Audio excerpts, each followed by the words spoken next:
We're going to discuss defensive transition and specifically how that connects to the moment that happens before that, which is being on offense. And the interesting part about this topic is that being on offense requires a lot of understanding of the game, a lot of understanding of game references, and being able to put that into a moment where you're executing while connecting the next moment is very difficult to do and something that is not as easy as it may sound. The general idea of it is the moment you lose the ball, you are prepared to do it. But being prepared to do it has a lot to do with how you position yourself on the field and how you interact with interchanges, because sometimes that happens. So this game in particular was Liverpool's last game, and this is a specific moment where they showed a lot of ball circulation, a lot of control with the ball, and then the moment the ball is lost, they're able to lock in the opponent. And one thing to think about is when the white team loses the ball, wherever the ball loses the ball, sometimes the ball has to travel either in the same channel or across three of them. And that's why there's like a specific rule that has to be present in both moments, which is protecting the center channels in transition. Sometimes if the ball is lost in the wide, it could be that you protect the wide. For example, you protect the wide, the half space, and then the middle. But for the most part, is the general idea is closing down the three interior channels, so the middle and the half spaces. So, for example, in this clip, it was very fast. It was early in the game, and you have a pass to the interior, maybe a little bit to the 9, and then the turnover happened. So if the turnover happens here, there are two things that you will notice.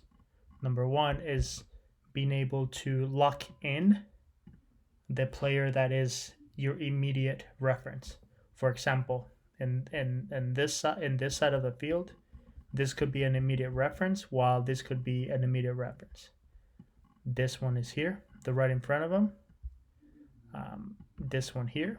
The center backs are not occupied. In this case, this is the 9, so the center backs would have to deal with this. But the moment it happened, the picture looks something like this.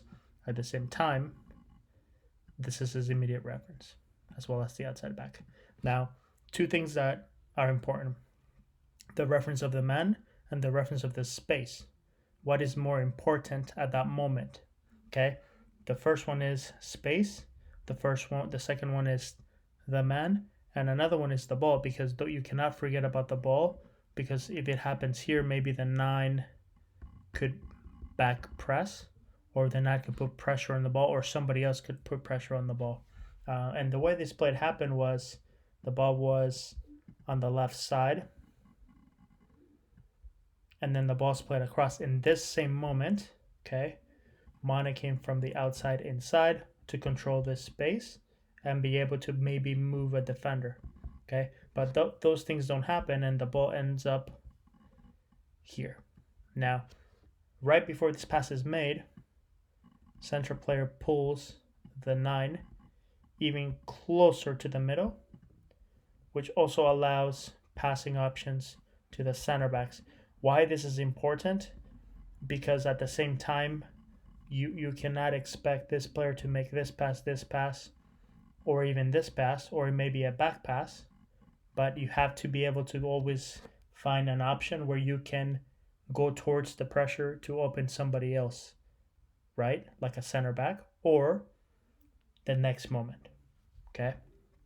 Another part that you will see is when the ball is circulated from left to right, as the ball comes to the right center back, there's an interchange here where he moves higher in the half space and Salah moves lower in the half space. But if you notice, it's always in these areas where these actions happen, okay? Because in these areas, you can move this player, you can move this player, and create an opening here. Now, if you can create an opening here, that's a cue where you can penetrate. So that's another part. That's another one that could happen there. So let's take a look at the clips. Here's the first one. As you can see, many players in the half spaces. And you can also see the rotation here with these two players. And if you notice, it happens in the half spaces because why? You always want to protect it, but at the same time, if you move in those areas, you can move a defender or a midfielder, and sure enough, you can create a space in behind. Now the second one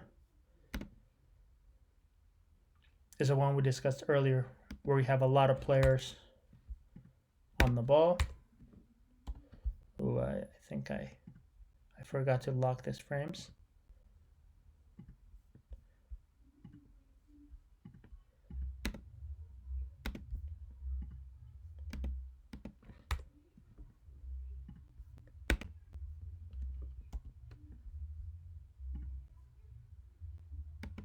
So we'll stop it right here. I want to remove the frames because we don't need them after that. I just wanted to show 1, 2, 3, 4, 5 players against the 5 in the last line. And when that happens, as you will see, there's a moment where everybody's prepared to lose the ball. Here, back pressing. Here, maybe in front, controlling in front of you, maybe behind. He has to make a decision of what's more important. Okay, and this one here at the same time.